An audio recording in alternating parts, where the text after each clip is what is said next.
Okay, well, I'm Thomas Leffler, President and Chief Revenue Officer of Project Insight. And today I have the privilege to introduce Mathew Sparks, one of our Project Insight experts. And he's going to show us all how to magically turn your Microsoft Excel, an MS Project, and even Google Sheets into a living project plan that can be automatically adjusted for statuses, schedules, tasks, financials, and a whole heck of a lot more, all in real time. So we're really glad you're with us here. And please drop us a hello in the chat. Let us know where you're from. So we like to get a good feel for where everybody is watching from. And if you have any questions, please feel free to just put it in the chat, and we'll take a look at it, and we'll try to get those answered. And so let's get rolling. Matt, take it away. Yeah, thanks so much, Thomas. Hey, everyone. I'm Mathew with Project Insight. Really happy to be here to show you guys how you can escape Excel, right? Ironically, it can be over-formatted. It can be under-formatted. It's underpowered. You have inability to collaborate. You can delete it. It creates redundancy. Really, it's just a workflow nightmare, right? And the reason we chose Excel is, other than email, it's really the most prominently used tool in the workspace that we've found. So really, to that point, look at this crazy document, right? This was an actual project plan that one of our now customers was using to manage their workflow. Perfect example, Matt, of what we're talking about. That's a nightmare if I've ever seen one. Yeah, no, I think this is the exact analogy. It looks like kind of a rainbow threw up on it, honestly. And I would have a really hard time looking at this on a regular basis, let alone having to interact with this. So really, that's kind of the power. But has anybody had to work in a sheet like this, or currently does? If so, please leave a note in the comments and share with us. So the goal, though, is to take an existing in-flight Excel project, this one here specifically, right, and import it into our award-winning project management system. In doing so, we're going to be able to show our team a customized list of the tasks that they need to accomplish. We're going to be able to update the project in one place and have our reports automatically generate based on that. We can then slice that data up to the portfolio level, where we can see what we're doing as an organization as a whole. We can provide alerts and notifications to our team. But really, the goal here is to provide one central collaborative space, whether that be in-app or, as we're seeing here, in our desktop version of our platform. So, but before we jump in to import this Excel sheet, I really wanted to just kind of show our home screen and our work list. Hey, Matt, I'm going to just interject something on there, because it was something that's important to me with our new UI that we did. It really resembles very similar to an iPhone. I personally use an iPhone. I find it very easy to use. And it's exactly the type of functionality, when you look at it from ease of use, at least, to navigate and go into, and it's colorful. Exactly. Yeah. And that phone I just held up was an iPhone too. I'm a big click, make it work kind of person, right? I'm on the sales org here, not on the engineering. I like the drop and drags and all those type of things that make it pretty simple to use. Exactly. So this is what an average member is greeted with when they log into their Project Insight account. Really quick, just to touch on their work list. This is going to be what they typically work out of. Up at the top, we can see the tasks that we were most recently using. This is the central home for where your team does work, though, right? So we have the ability to see the tasks that we're assigned to. We can see any proposals that we may have, approvals, issues.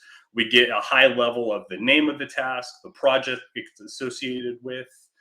We have the ability to, just quickly pull up the sheet to actually edit it, so I can update status on this. We have the ability to comment.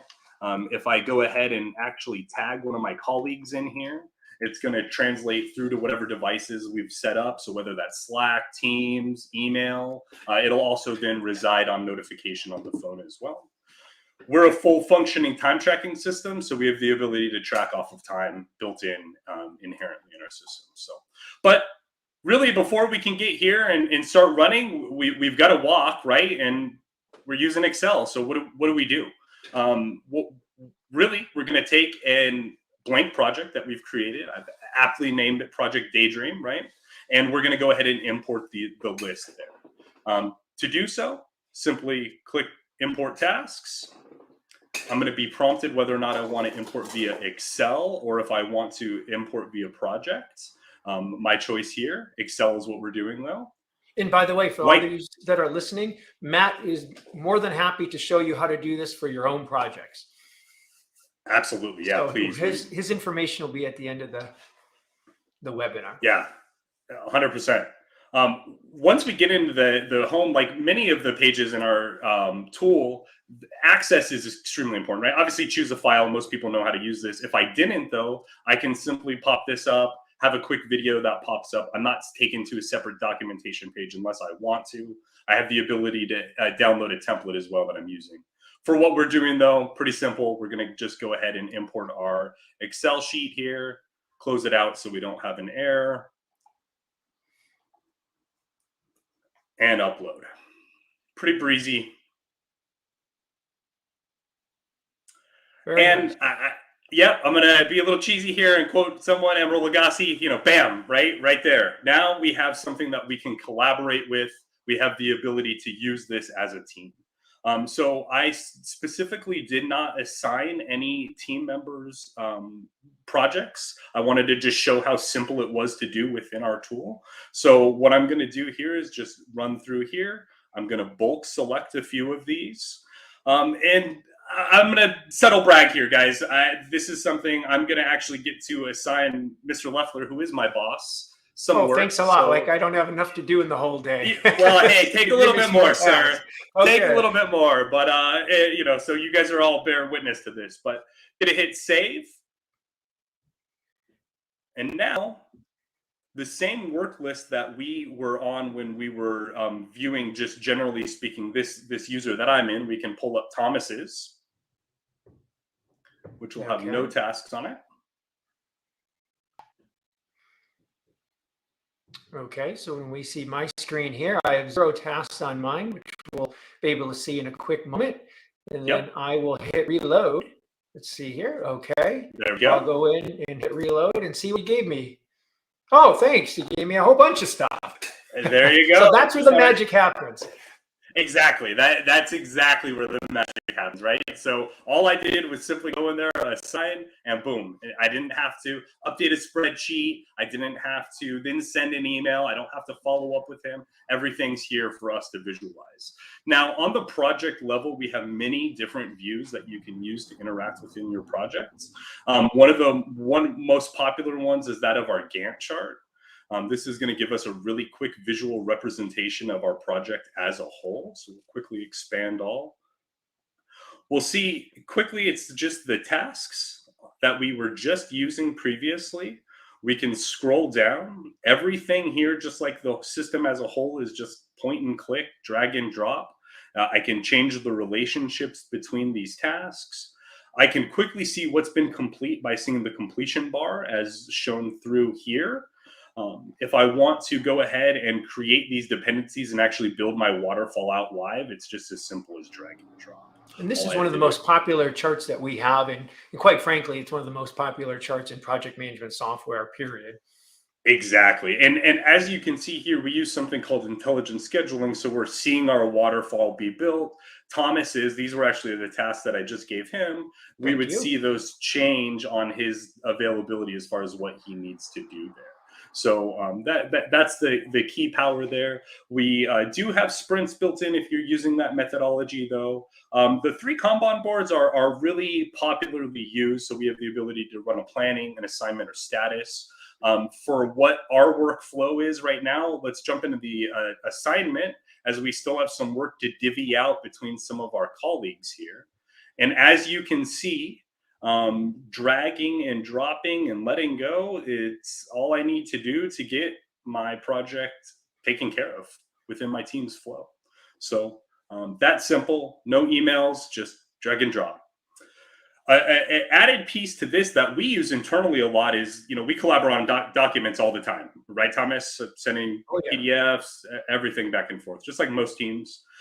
We have that inherently built into our system within our document repository.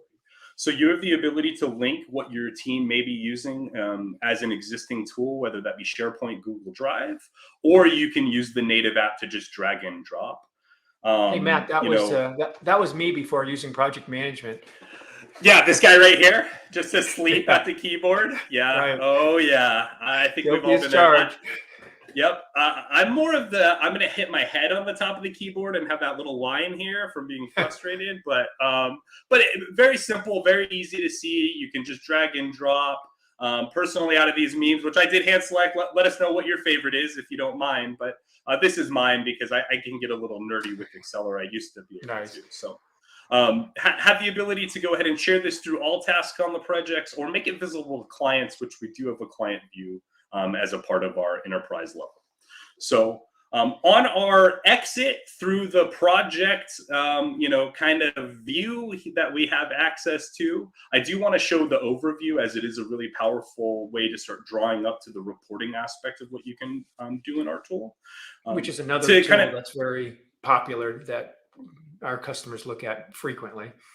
Exactly. And And we this is do the too. power of it. Yeah. So we're users as well. You have the ability on the overview, which, so again, I just went from the projects level here. I did go into a different project to quickly have high level on visibility into your project. This way, leadership has access into what's happening quickly. Anybody really does. I can see completion, have a visibility into the tasks as a whole. I didn't touch on financials, and honestly, I can make that an entire hour-long tutorial on what we're able to do. But the bottom line is we can import invoices, proposals. You can do receipt tracking within the platform as well. Whatever is relevant is then going to show in these visualizations here. Down below, just furthering the point of what you have access to on, the project overview, which is really just that, a very all-encompassing part of this. So as we draw up on reporting, you can see within the tool, we do have a reporting tab built in. Reporting home allows you to just quickly draw any of the data points that you want out. On the drop-down menu that we had access to here, you can see the saved reports that we've had. So in this particular instance, we're going to pull up a cross-project Gantt. So that's very colorful. I'll just add, and you can come up with your own colors. Heck, you can make it look like a rainbow if you want to. Exactly. So you have the ability to come in and, just the same way that we were managing, items previously, I can click on them. I see the visibility through the line to understand where we are within the project. It makes it really simple on just visibility. And I know we're getting short on time, guys. I've got one more reporting part, and thank you for embracing kind of the nerd in me on this one. And that's our dashboard. Yeah, and Matt, one of the things I'll add too is this view here and the one you're going to in the dashboard. It's really great from a macro and also from a micro view. So regardless if it's executives, management, and taking a look at it, you can see everything right there. Exactly. And that's the power of PI, right? Regardless of which level in your organization you are, you have visibility into what you need to complete and what's pertinent to you. And that's really featured well here on our dashboard. This is just a compiled list of reports or other HTML scripts, whatever you really need. But you can quickly see what's here. The added power is that this isn't just a dead document that's reporting. This is live project insight. I can drag and drop and reassign and do whatever I need to do to balance my workload out within our tool. So, kind of with that transition from Excel in mind, I think this one's worth, 100 Excel sheets personally. But what about you, Thomas? Oh yeah, absolutely. And Matt, we do have some comments in there, but I will let everybody know because as we have a couple minutes left to this webinar, it's a quick one, but we had something very specific to show you, spreadsheet nightmare. And it's like going from a fossil to a modern system, right? And so with that being said, why don't we take a look at, we have a minute or so left. Let's take a look at some comments here. Okay. How did you colorize the fields in PI? Oh, good question. So you want to speak about that a little bit? It's very simple to do in multiple areas. You can do it. Absolutely. In fact, you can spread it out depending on how you want to do it. You could have it by department. You could have it by however you want to do the color coding, or by project, by task. Absolutely. So the Gantt is what I'm imagining you're referring to with that question, and it's just simply clicking, assigning a color, and exiting That's it. I mean, I can then visualize depending upon how my organization wants to do so. So if it's by department, if it's by, phase in this, it's really up to you how you want that to look. And then we had another question was, did the Excel import have a start, end date, or dependencies? So I had built in, there were a handful of dependencies. The start date that I had, I used that of what we have built in within Project Insight. So when you start a project, you have the ability to decide when it starts. I had this one slated to start next week. So Great. Well, we have about 30 seconds left. Matt, great job. Thank you very much. Actually, not thank you for giving me some tasks, but other than that, you for taking us through this absolutely. this tour. And for all of you out there, please don't forget to subscribe to our channel, and we'd really appreciate it. So, any final comments you would like to give, Matt? No, thanks so much. I hope to connect with some people and get some Excel sheets imported into our tool. Yeah, Thank you we so want to much. get you away from having the nightmare into using our project management tool, or in any way that we can help, we're happy to do it. So thank you very much for joining us, and have a great rest of the day. Thanks. Thanks.